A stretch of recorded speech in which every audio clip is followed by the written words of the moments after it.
విజయ్ మీద కోపంతో TVK party పెట్టినటువంటి హీరో విజయ్ మీద కోపంతో మొన్న మాట్లాడినటువంటి భారతీయ జనతా పార్టీ సంబంధించి నాగేంద్రన్ మాట్లాడినటువంటి మాటలు, అందులో ప్రధానమైనటువంటి అంశం ఏదైతే ఉందో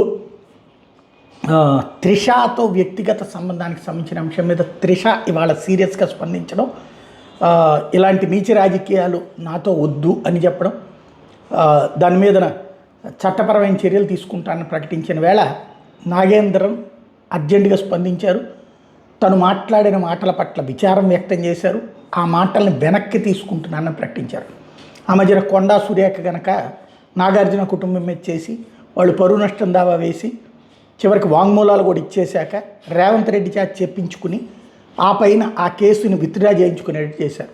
ఇప్పుడు ఈమె కేసు అయితే పెట్టలేదు, కానీ నాగేంద్రన్ మాట్లాడినటువంటి మాట తర్వాతన ఇప్పుడు ఆయన విత్డ్రా చేసుకుంటున్నానని చెప్తే ఆయన తరపున మన తెలుగువాడైనటువంటి తెలంగాణకు సంబంధించినటువంటి నాయకుడు పొంగులేటి సుధాకర్ రెడ్డి, ఇదివరకు కాంగ్రెస్ ఇప్పుడు బీజేపీ ఇన్ఛార్జిగా ఉన్నారు, తమిళనాడుకి సహాయ ఇన్ఛార్జిగా ఉన్నారు.